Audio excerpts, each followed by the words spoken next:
பிரியமானவர்களே, ஆண்டவரும் அருமை ரட்சகருமாக இருக்கிற இயேசு கிறிஸ்துவின் இனிய நாமத்தினாலே மற்றொரு நல்ல காலை பொழுதிலே உங்களை சந்திப்பதிலே நான் அதிகமாக மகிழ்ச்சி அடைகிறேன்.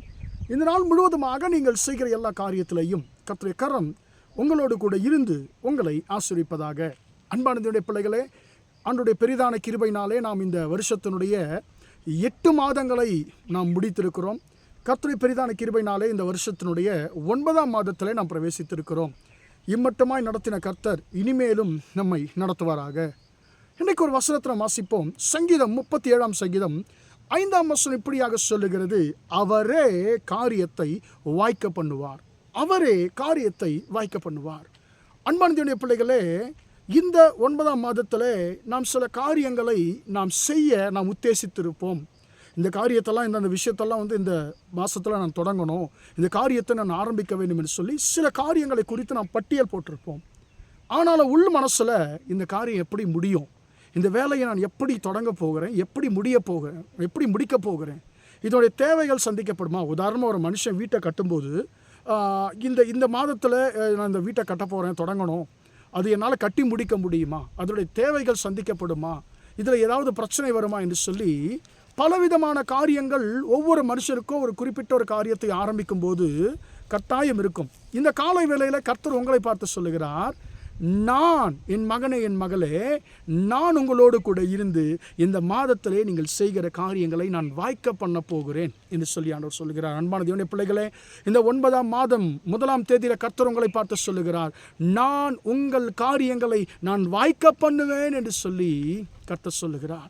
யோசேப்பை குறித்த வசனம் சொல்லுகிறது, அன்பான தேவனுடைய பிள்ளைகளே, கர்த்தர் யோசேப்போடு இருந்தார், அவன் காரிய சித்தியுள்ளவனானான், அவன் என்ன செய்தானோ அதை கர்த்தர் வாய்க்க பண்ணினார் என்று சொல்லி நாம் ஆதியாகமம் 39ஆம் அதிகாரத்தில் நாம் வாசிக்கிறோம். ஒரு அடிமையாகத்தான் யோசேப்பு போத்திபாரின் வீட்டுக்கு செல்லுகிறார்.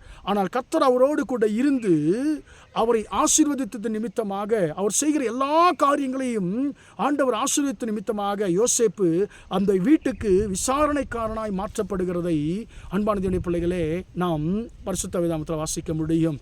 அன்பான தேவனுடைய பிள்ளைகளை, யோசேப்பின் காரியங்களை கர்த்தர் வாய்க்க பண்ணினார்.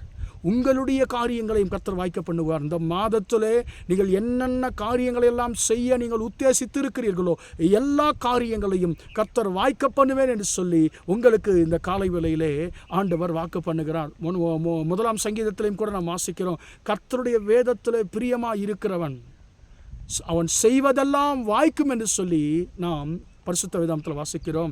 அன்பான தேவனுடைய பிள்ளைகளே, நம்முடைய காரியங்கள் வாய்க்க வேண்டும் என்று சொன்னால் நாம் என்ன செய்யணும்? கர்த்தரை நேசிக்கிறவர்களாக இருக்கணும். இந்த 5ஆம் வசனம் சொல்லுகிறது, சங்கீதம் 37:5, நம்முடைய காரியங்கள் வாய்க்க பண்ண வேண்டும் என்று சொன்னால், கர்த்தர் நம்முடைய காரியங்களை வாய்க்க பண்ண வேண்டும் என்று சொன்னால் நம்முடைய வழிகளை கர்த்தருக்கு ஒப்புவிக்கணும், நாம் அவரை நம்ப வேண்டும். இந்த 2 காரியங்களையும் நான் செய்யும் பொழுது அவரே காரியத்தை வாய்க்க பண்ணுவார், அவரே நம்முடைய காரியங்களை வாய்க்க பண்ணுவார். இது வரைக்கும் நீங்கள் எந்தெந்த விஷயத்திலே நீங்கள் முயற்சித்து தோற்று போயிருக்கிறீர்களோ, இந்த 9ஆம் மாதத்தில் கர்த்தர் சொல்லுகிறார், இந்த மாதத்தில் நீ செய்கிற காரியங்களை நான் நிச்சயமாய் நான் வாய்க்க பண்ணுவேன் என்று சொல்லி கர்த்தர் சொல்லுகிறார். நம்முடைய வழிகளை கர்த்தருக்கு ஒப்புவிப்போம், அவரிடத்தில் நாம் நம்பிக்கையாக இருப்போம், அவர் நிச்சயமாய் நம்முடைய காரியங்களை வாய்க்க பண்ணுவாராக. ஜெபிப்போமா? இரக்கமுள்ள தகப்பனே, உம்மை நன்றியோடு துதிக்கிறோம், ஸ்தோத்திரிக்கிறோம் ஐயா. இம்மட்டுமாக இந்த வார்த்தைகளை கேட்ட உம்முடைய பிள்ளைகளை கர்த்தர் ஆசீர்வதிக்கும்படியாக ஜெபிக்கிறேன். உன் வழியை கர்த்தருக்கு ஒப்புவித்தவர் மேல் நம்பிக்கையாயிரு, அவரே காரியத்தை வாய்க்க பண்ணுவார் என்ற வார்த்தையின்படி ஆண்டவரே, உம்முடைய பிள்ளைகள் இந்த மாதத்தில் என்னென்ன காரியங்களை செய்ய உத்தேசித்திருக்கிறார்களோ ஆண்டவர், எல்லா காரியங்களும் இயேசுவின் நாமத்தினாலே அவர்களுக்கு வாய்ப்பதாக என்று சொல்லி ஜெபிக்கிறோம் ஐயா.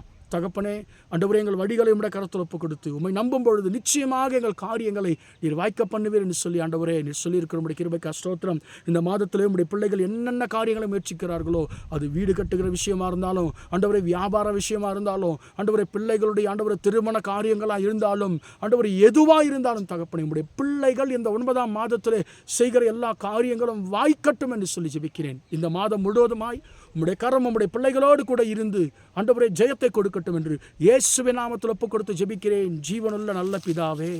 ஆமென், ஆமென், ஆமென். பிரியமானவர்களே, கர்த்தர் உங்களை ஆசீர்வதிப்பாராக. Praise the Lord, praise the Lord.